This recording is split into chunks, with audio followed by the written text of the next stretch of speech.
kampo, no? At mga taga-subaybay ni Mr. James Yap na ama ni Miss Bimby Aquino Yap nag-react kung bakit daw itong si Bimby ay ibinigay or binigyan lamang, no, yung kanyang nanay ng half of his salary.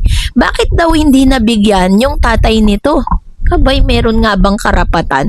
So, yun ang ating pag-uusapan maya-maya lang. But before that, if you haven't subscribed yet to my YouTube channel, please don't forget to like, share, and subscribe at hit mo na rin ang notification bell for more showbiz updates. Ito na. Mga ka-timeline, mga ka-chika at buong madlang people ng internet, mag-ready na kayo dahil medyo tusok na tusok to at tuspok ang lahat ng mga nasa internet ngayon na parang kini-question nila yung naging move ni Mr. Bimby Aquino Yap sa pagbibigay niya ng kanyang half of their salary sa kanyang ina. At meron pong mga tao sa internet or mga netizen na parang kine-question ang naging desisyon nitong si Mr. Bimby Aquino Yap. Nitong unang linggo ng July 2026, kasabay ng pagsabog ng balita tungkol sa pagpasok ni Bimby Aquino Yap sa industriya bilang bagong paboritong Gen Z icon at leading man, isang seryosong usapin na literal na naging mitya ng malupit na bardagulan sa social media. Nag-viral kasi ang ulat sa mga unang dambuhalang sweldo o sahod na natanggap ni B mula sa kanyang mga bagong project at endorsement, ay nagdesisyon siyang ibigay ang kalahati ng kanyang sweldo sa kanyang ina, ang nag-iisang queen of all media na si Chris. Habang ang marami ay naantig ang puso at sa pagiging mapagmahal na anak ni Bim, ang mga mapanuring netizen at mga marites sa Facebook at X, Twitter ay mabilis pa sa alas 3 na nagtanong at napatanong bakit si Chris lang ang binigyan. Bakit walang napunta kay James Yap na ama ni Bimby? So dahil dito, mabilis na naglabas ng matapang na pahayag at depensa ang kampo ni Bimby upang tuldukan ang lumalaking espekulasyon. So itong isa sa pinaka talaga namang comprehensive na report. Sabi niya, ang ugat ng kontrobersya, yung half salary gesture ni Bim. Umpisa natin sa magandang balita na naging ugat ng diskursong ito. Si Bimby Aquino Yap na alam nating lahat na lumaki sa harap ng camera at ngayon ay isa sa napakatangkad, napakahusay, napakawiti at napakadalubhasa sa showbiz, ay sunod-sunod ang pagtanggap ng mga biyaya ngayong taon mula sa dambuhalang brand endorsement hanggang sa mga bagong entertainment collaboration. Literal na pumapasok na ang kanyang sariling pinaghirapang kita bilang isang celebrity independent actor at celebrity. So sa isang episode or sa isang video post na ipinost siya sa kanyang social media, sinabi niya rito, malinaw niyang sinabi sa publiko na the half of their salary goes to her mom or to his mom, Chris Aquino, and the other half is idodonate niya sa church. So ayon sa mga insiders, sa kanyang kauna-unahang major payout, nagdalawang isip ang batang Ginoo. Automatic niyang yung kanyang sahod ay bibigay niya nga, no? So para kay Bim, ang perang ito hindi lang basta tulong na pinansyal.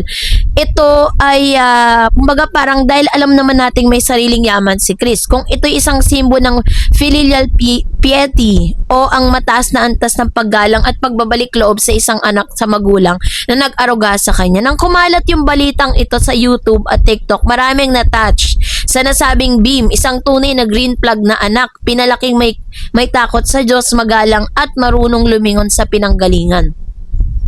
Ngayon, ang tanong ng mga netizen, nasaan ang share ni James Yap? Subalit hindi kompleto ang showbiz kung walang kontrabida. Sa comment section, alam nyo yan. So sa gitna ng mga papuri kay Bim, biglang pumasok ang mga critics ng ilang netizen na may ibang agenda, nag-umpisang umikot sa social media. Bakit parang nalimutan na yata niya yung kanyang ama? Kahit anong mangyari, tatay pa rin niya si James Yap. Bakit hindi man lang niya binigyan ng kahit ilang porsyento bilang respeto? So yun yung ilan sa mga natanggap ni Bim na mga comments. Obligasyon din ng anak na kilalanin ang magulang na nagbigay sa kanya ng buhay. Ang ilan pa nga ay pilit na pinubuksan ng mga lumang issue ng nakaraan na tila ipinamumukha kay Bim na nagpapakita ng paboritismo o kaya na may tinalikuran ang kanyang paternal side. Ang mga ganitong klase ng hirit ay mabilis na lumika ng toxicity na naratibo na naglalayong lagyan ng lamat ang magandang image ng aktor. Para sa mga fans sa protective kay Bim, Ang mga ganitong po na itinuturing na unfair at walang sapat na konteksto dahil hindi naman alam ng publiko ang totoong takbo ng kanilang buhay sa likod ng nakasara na pinto. So ito po yung matapang na depensa at paglilinaw mula naman kay Bimbi. Dahil unti-unti nang lumalaki ang apoy ng maling akala, hindi na nanahimik ang kampo ni Bimbi. Naglabas sila ng isang malinaw, lohikal at seryosong depensa upang depensahan at ipaliwanag na walang dapat maging issue sa naging desisyon ng batang aktor. Sabi diyan, ang nag-alaga at nagpalaki ang may karapatan. Unang nilinaw ni kampo ni Bim ang usapin ng emosyon at kasaysayan. Mula nung naghiwalay si Chris Aquino at James Yap, maraming taon nang nakalipas, si Chris ang naging solong magulang o sole provider at custodian na nagpalaki kay Bimbi. Si Chris nagbayad ng edukasyon, nag-asikaso sa kanyang kalusugan, nagbigay sa kanya ng isang marangya at ligtas na buhay. Lalo-lalo na nung unang panahong nagkasakit ng malubha si Chris sa Amerika. Si Bimbi ang nanatili sa kanyang tabi araw at gabi na naging saksi sa bawat sakit at hirap na pinagdaanan ng kanyang ina. Sa makatuwid, ang desisyon na ibigay ang kalahati ng sahod kay Chris ay isang natural na emosyon na reaksyon ng isang anak na sa magulang na pisikal at emosyonal na naroon para sa kanya sa bawat segundo ng kanyang buhay. Hindi ito usapin ng pag-ayaw kay James, kundi ito'y usapin kung sino ang kasama niya sa hirap at ginhawa. Sa usaping legal at pinansyal na katotohanan, hindi kailangan ni James Yap ang pera ng anak. Kalawa, pumasok ang kampo sa usapin ng lohika at katayuan sa buhay. Si James Yap ay isang basketball legend, isang dating sikat na manlalaro ng PBA at kasalukuyan ding isang public servant o politiko. Konsehal po siya sa unang distrito ng San Juan. Si James Yap ay may sariling mga negosyo, may sariling pamilya, may sapat na negosyo at sapat yung kanya at nag-uumapaw yung yaman niya para itaguyod yung kanyang sarili. Ayon sa kampo ni Bim, napakababaw na isipin na hintayin o asahan ni James Yap na bigyan siya ng pera ng kanyang anak mula sa unang sahod nito. Ang pagbibigay ng pera sa magulang hindi naman nangangailangan at hindi naman naging bahagi ng iyong araw-araw na paglaki ay hindi praktikal. Kung respeto ang pag-uusapan, respeto hindi nasusukat sa pamamagitan ng pag-aabot ng tseke o cash, kundi sa pamamagitan ng maayos sa pag-uugali na ipinapakita ni Bim sa publiko na sumasailalim din sa kanyang pangalan.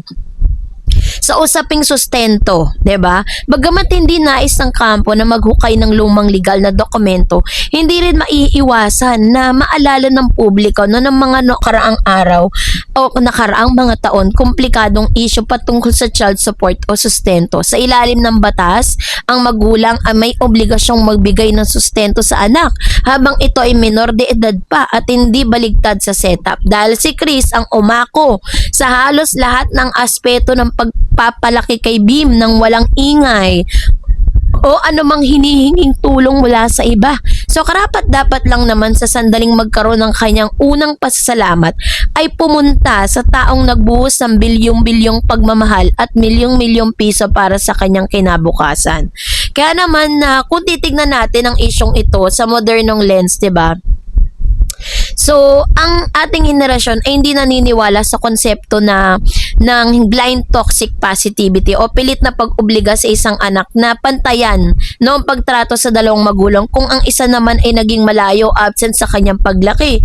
We believe in boundaries, authenticity, at emotional investment. Para sa mga kabataan ngayon, ang pagmamahal at respeto ay pinaghihirapan or earn. Hindi lang basta binibigay dahil lang sa DNA o biology. Nakikita ang mga Gen Z netizen na si Bim ay naging isang napakabuting anak. 'Di ba? Kaya naman sa kasalukuyan na estado nila yung relasyon ni Bim at ni James Yap upang maging patas at balanseng ating mga pagsusuri. Mahalaga rin bigyan diin na sa mga nagdaang panahon, 'di ba? Nilinaw naman ni Bim na wala siyang matinding galit o bad blood laban sa kanyang ama. Sa katunayan, itong mga nakarang taon ay nagkaroon ng mga pagkakataon kung saan nagkausap at nagkita ang mag-ama upang magkaroon ng closure at maayos na civil relationship. Kaya po parang it's unfair na parang paratangan si Mr. Bimbi Aquino Yap na hindi niya nililingon yung kanyang tatay. Alam naman natin at yung mga hindi nakasubaybay sa kanila na from day one, after po na magkahiwalay si Chris at si Mr. James Aquino Yap, ay wala na po talagang tinanggap or hindi man tumulong, 'di ba? Or hindi man sinasa publiko ni Chris or ni James Yap yung kanyang support for Beam, 'di ba? At karapatan ni Beam na magdesisyon dahil nasa tamang edad na siya. Kaya it's unfair para po siya po i-bash sa kanyang naging desisyon. And that's it for today. For more videos and updates, please don't forget to like and subscribe, and please don't forget to follow my Facebook page, Dar Eds TV and Dar Eds channel. God bless everyone.